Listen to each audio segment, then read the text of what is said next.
I've been getting a lot of messages, DMs, and comments about an update on the Secret Series and the Sun Series. I do want to say before we get into all that, I've been streaming on Twitch the last few days heavily. One of those days I streamed twice in one day, and I feel like a lot of the things we're going to talk about in today's video was discussions there, live discussions with a lot of different opinions.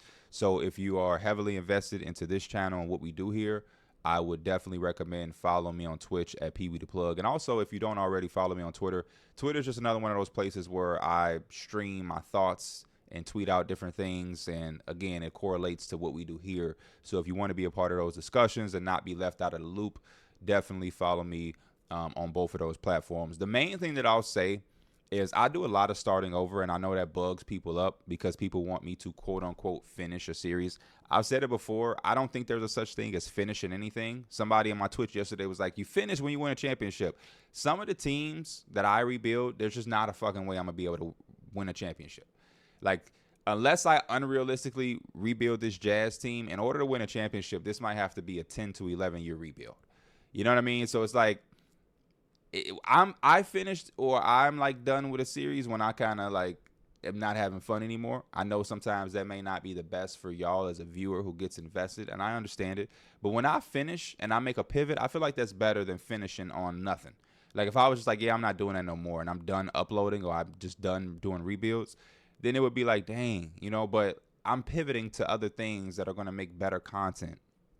You know what I mean? So I'm just putting that out there. I say all that to say when I pivot and when I change, I stand on it. And I let y'all know it's me, and I take the heat or the criticism or whatever opinions y'all have. I have no problem with it. It comes with the territory. It's fine by me. This time, though, like I said on Twitch, I don't know if I could be responsible for the blame. While I was doing the Jazz and the Suns rebuild, and I want to get into this Jazz thing, I got a text from my guy, Sim Gaming Network. If y'all know me or you've been consuming this content over the last few years, my 2K rebuild content or anything like that, you know you've heard the name Sim Gaming Network, you've heard Attention to Detail, and you've heard Celtic LG. Like, Attention to Detail is a group powered by Celtic LG, and they collaborate with Sim Gaming Network on sliders, attributes. It's why whenever I do a rebuild, y'all are like, hey, let's go to somebody. Why is Sabonis a 81? And a standard 2K where he's an 87, you know what I mean? But they go in and they prioritize gameplay. Playing and hopping into a game of your My League and getting as realistic of a feel and performance as you would get on TV. Now, it can never be 1,000% accurate. It's impossible unless 2K really opened up the engine and allowed these guys to refigure some of the things. But it's about the performance when you play, and it's about trying to get as accurate of stats and results for simulation purposes. So it's one thing to play how the game plays when you're actually playing, but because none of us are going to play 82 games, it's also important to have a realistic and accurate simulation process where when we simulate games, we'll get accurate team three-point shooting percentages. You know, it would be unrealistic for a team over the course of 82 games to shoot 55% from three. We don't want shit like that. But it's also kind of, I don't think we've seen a team shoot 20% as a team. Like, you know what I mean? So you want, and again, it can only get so close. It's never going to be like head on because, again, it's 2K. But that's what all of this is for. So it's about the tendencies. It's about this a bit of the attributes. It's about finding out what badges hurt the simulation, what badges increase simulation, what badges are kind of, you know, useless. They go through all of that. They go through all of that. They test every badge. They test every attribute. They test every tendency. They figure out everything. They got the playbooks as accurate as they possibly can. The coaching tendencies and sliders, the rotations, they go above and beyond. And that's why I rely on them and I lean on them every single year when I'm doing some type of rebuild or something like that. Long story short. So Sim Gaming Network hit me up and he's like, bro, I got a new roster. And it's a little different from Attention to Detail. And it's a new idea. But the way it performs and the way that the superstar players perform makes it a lot challenging when you play against them. And it'll be a lot better and a lot easier of a job to manage year by year. Because of attention to details, rosters, and some of the things that you have to remove because of the bullshit 2K puts in the game, it's a very tedious process. Every single offseason, you have to go through a bunch of different check marks because when the player progression happens, a lot of the stuff they take out of the game, 2K puts back into it because the engine is what it is based off 2K. So when you player progress, you can remove all the badges you want to.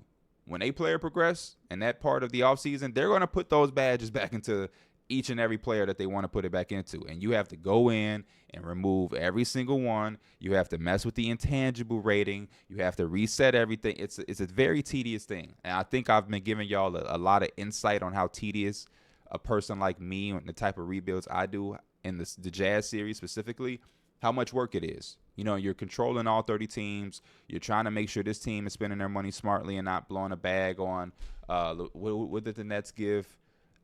Did we trade him? I might have traded him. But remember the Nets blew like a bag on Bobby Portis? You know what I'm saying? Like, just silly stuff. And anybody who's played 2K knows. You do your own My League and you simulate, you'll see Kyrie Irving traded to the Bucks for Kyle Kuzma. And it's like, what are they doing? So you have to kind of babysit the entire league. The other part of it is the rookie draft class. And I want to shout out to the guy, I wish I knew his name. He mentioned it a long time ago. Like, hey, man, the rookies are playing a little better than they should. And at the time, for me, that wasn't happening. But as y'all can see, this is the start of Cooper Flagg's sophomore season. He is a 90 overall. Cooper Flagg already in his career. Can we get to awards? He's already an NBA champion. He's the rookie of the year, all-team rookie. All that is fine. But he's been an all-star. He's first-team all-defense. He made all-NBA. I had to override it so he wouldn't win. Oh, so he wouldn't be an all-NBA player as a rookie. He damn near won finals MVP for them. Literally.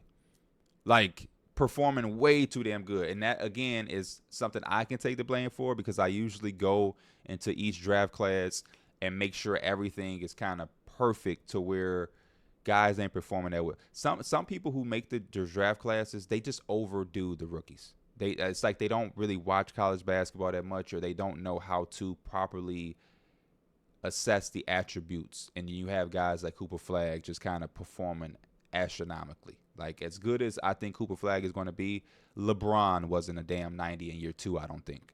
I can't remember 2K6 or 2K5 after LeBron's rookie year, but I don't believe his sophomore season he was a 90. And if he was, I don't think Cooper Flagg is going to be fucking LeBron. That's just me. So we ran into that thing. But, yeah, he came up with some new rosters that are going to be a lot easier, a lot better. And I've been playing with them, and I agree with him. I do agree with him, and it's opened up my mind to maybe start a new one. I know a lot of y'all going to be like, oh, man, blah, blah, blah, you don't finish or whatever. That's fine. That's cool. But on stream when I brought it up, a lot of the people was like, okay, P, that's cool. You're going to pivot again. That's no problem.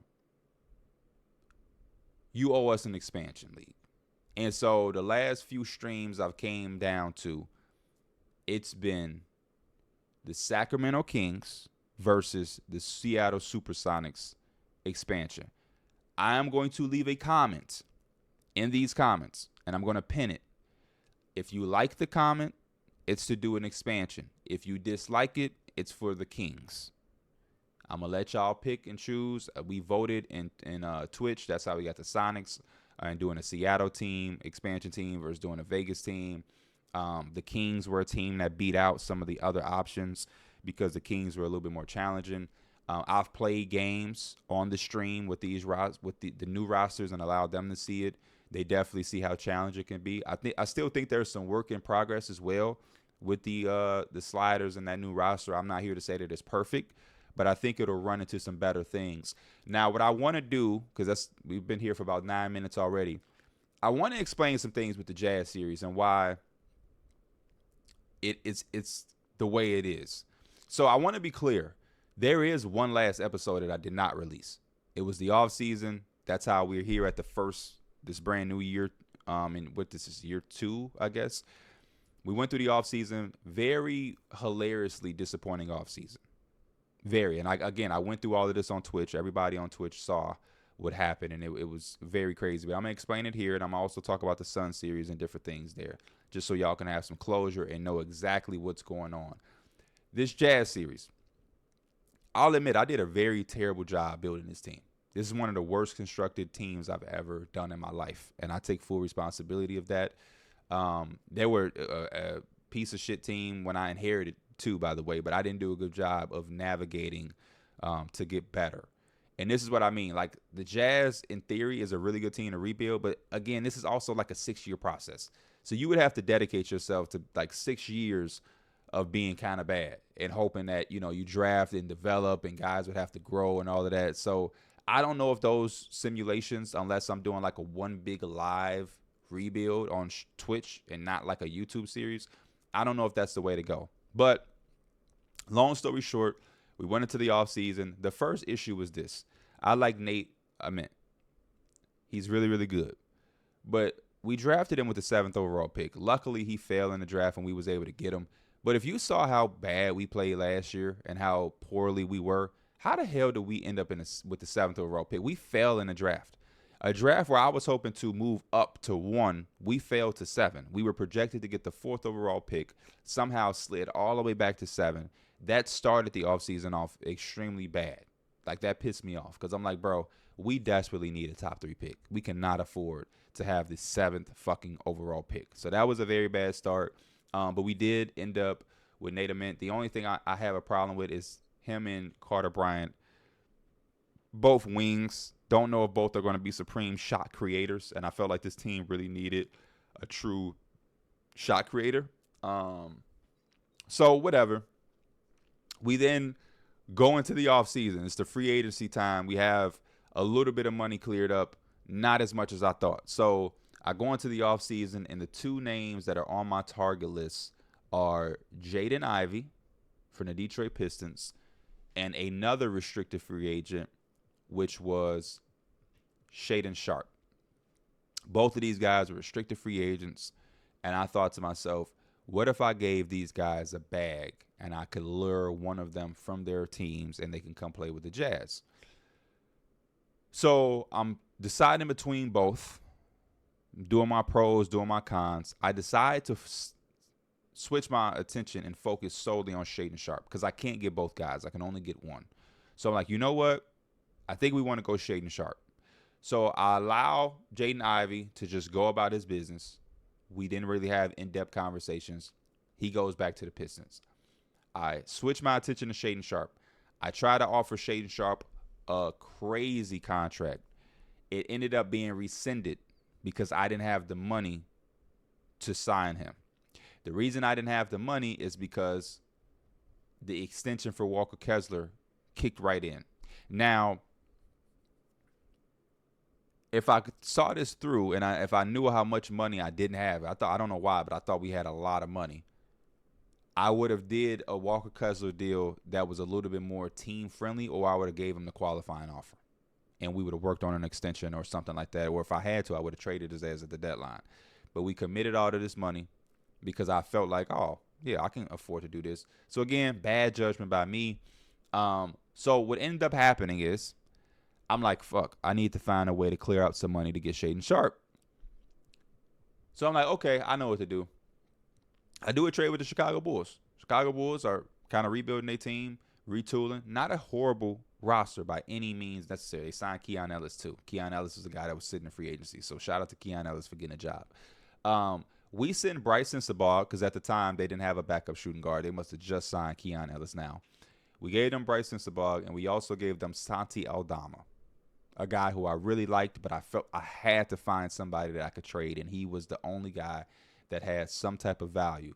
So we traded about $22 to $25 million to the Chicago Bulls in exchange for Jalen Smith. That was the thing. I had to find a team that I could salary dump into but give them some value and then take back a low contract. So we shedded about $20-some million, $15 and $18 million.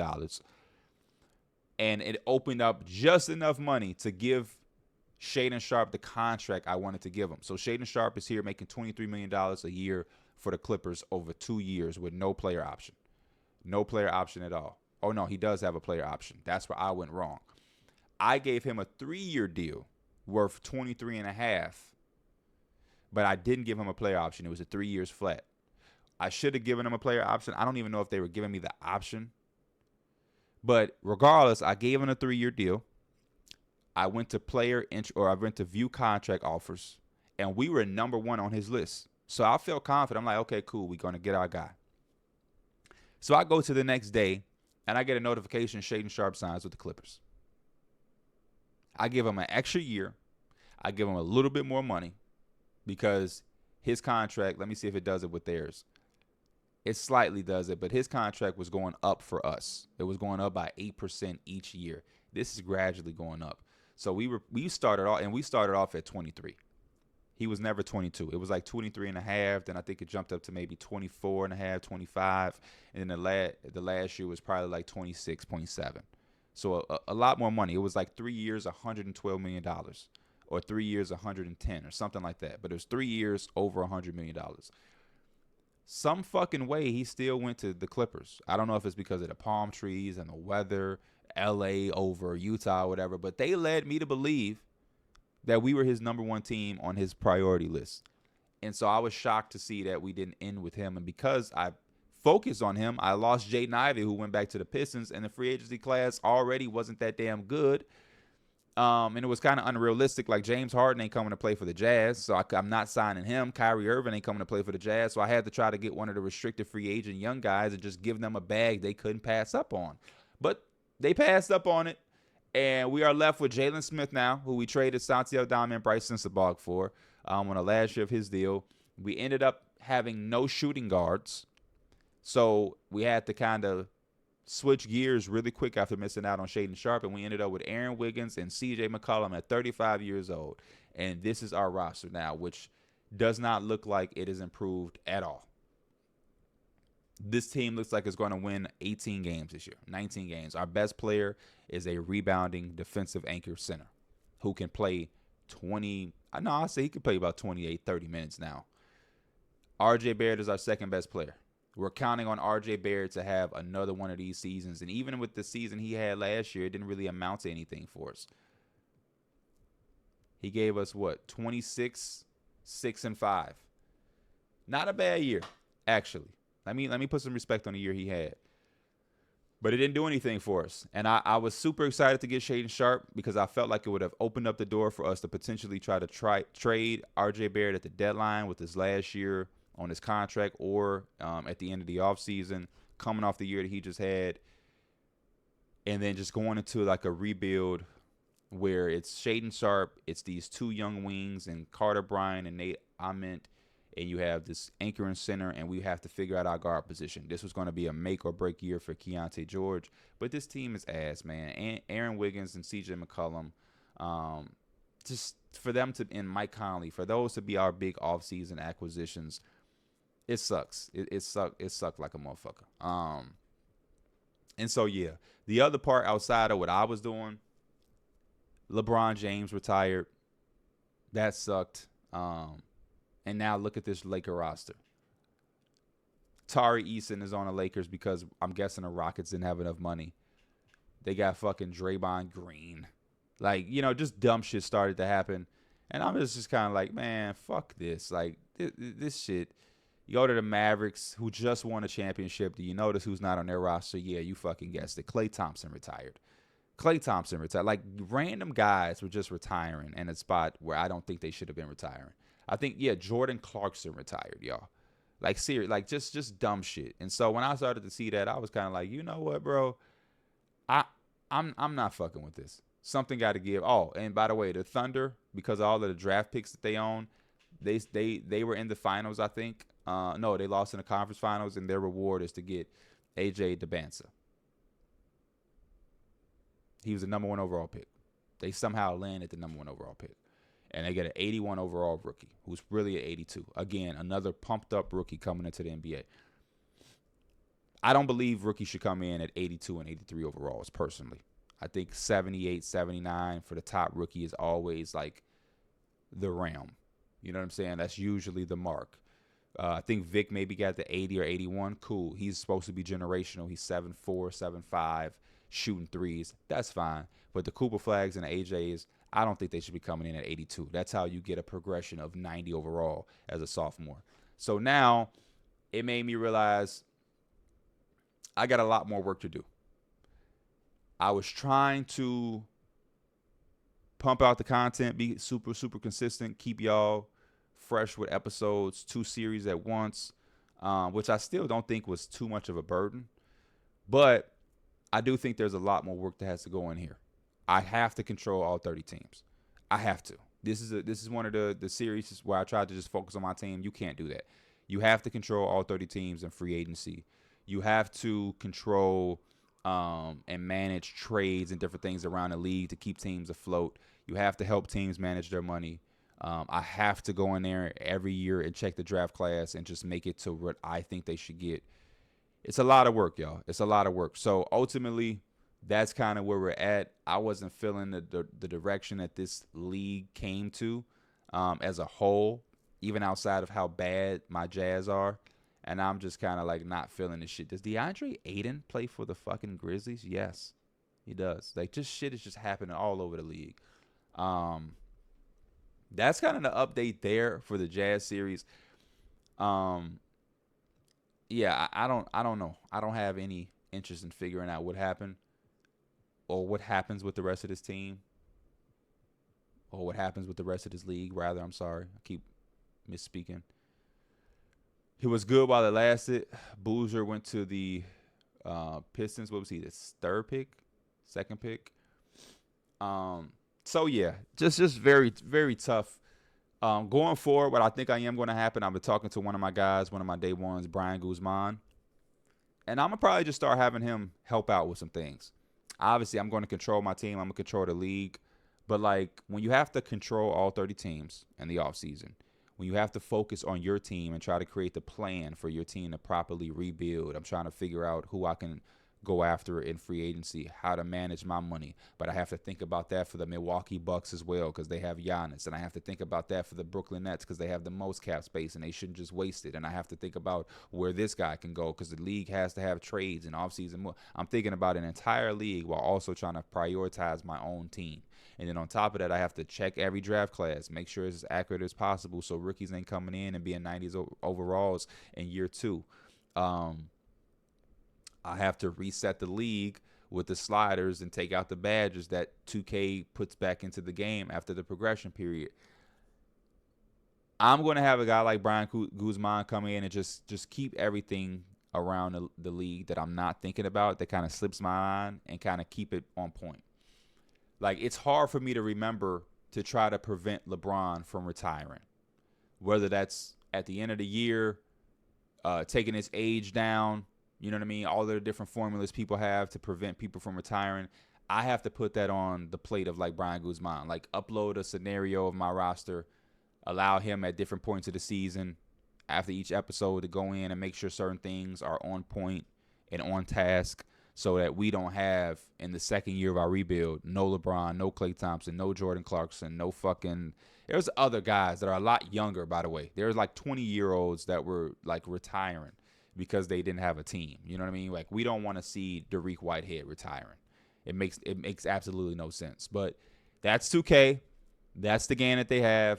This is the shit that I go through to put out the content. So remember that the next time I say I want to pivot or do something else because this ain't fun no more, this become frustrating, or it just kind of fell on his face, and y'all throw a fit in the comments as if like I'm doing y'all wrong. Remember, all I'm asking for is a little bit of enjoyment, my damn self. So that's kind of the thought process there and the plan we're going to do for the Jazz. Like, it's just going to be a full pivot. Now, with the Sun series, what I will say about the Sun series is it ain't as bad as the Jazz one. Last time we picked off here, we were playing better, 19-14. We just won a bunch of games in the month of December. Won a bunch of games. Christmas Day win over the Celtics. We were really hooping right here. 3-game winning streak currently. I just feel like on here I have a few regrets.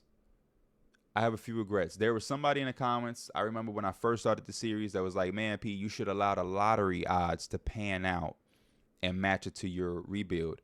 And I was like, yeah, I'm not mad at that idea, but I also want to have some type of distinction between my series and my world that I'm creating and the real life world. Because I don't want to have a series where I have to keep everything aligned with what's going on in real life. Because we have to play faster and get these episodes out faster than what's going to happen in real life. which I don't think I was wrong for doing.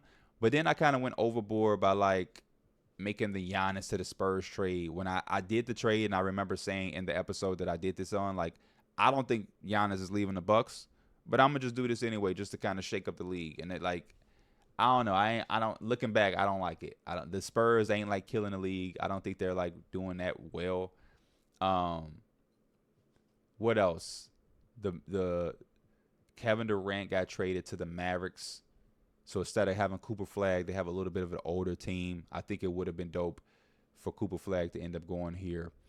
We still do have LeBron James, but I think he's going. This is the last year for him where he's going to probably try to retire. We still got Klay Thompson, luckily. So like, I'm not against necessarily finishing this out, but I think this would be something like on stream. I don't know if I want to commit to like taking time out, doing the episodes, getting the thumbnails made, editing, and doing all of that. I don't know. I don't like this series kind of felt dry. Even when the Jazz series happened, a lot of y'all was like, the Jazz series is better. You like the Jazz series better, and it felt like I was having more fun. It's like some of this shit is playing a waiting game. I can't trade Bradley Beal. I just have to wait for 2 years for this contract to go, because there's an option. I think it says team option, but in reality, it's a player option.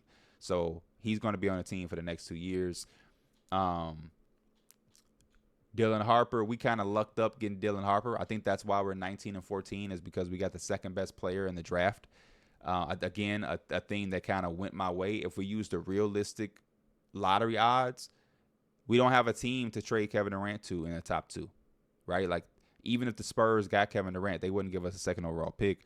So it would have made it a little bit more tougher, a little bit more challenging. I think I bailed myself out by allowing the Mavericks to keep 2 and trading Durant to them.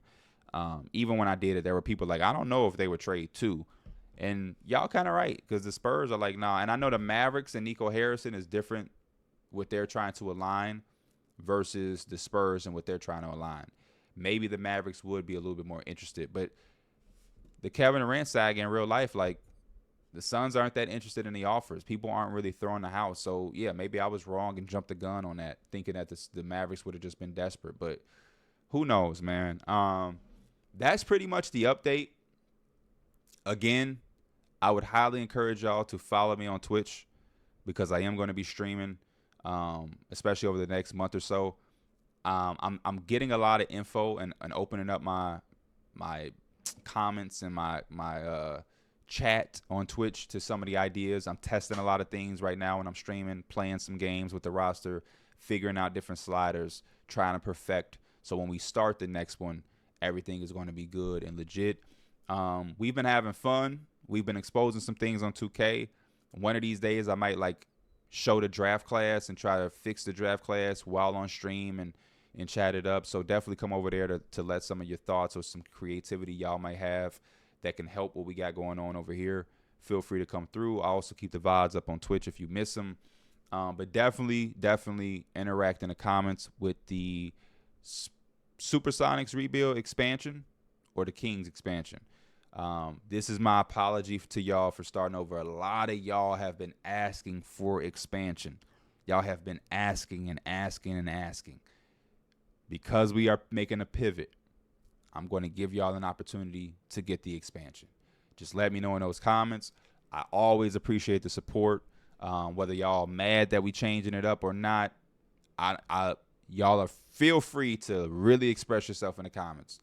Y'all help me out. Y'all show love. I'm not going to force y'all to not have an opinion or to be disappointed. But as always, I love y'all. Hopefully I see some of y'all who haven't been in the streams. And yeah, pretty soon we'll be having something new, something fresh that we will see through and will perform to an extended series and try to get to about at least 10 episodes. That's my word. That's my promise. Can't give y'all a window if it'll start sooner than later. But I'm going to figure out those things on stream. I don't know if I want to wait till the draft happens. Do I do it before the draft so I can pick my own player? Who knows? It's an expansion draft, so I'll probably have to do it before the draft. Who knows? But definitely get involved in the community on the Twitch side of things and stay tuned for more. And then also college football is dropping. So it's a lot more content that'll be outside of 2K that'll be on Twitch and on this channel. So again, see y'all soon.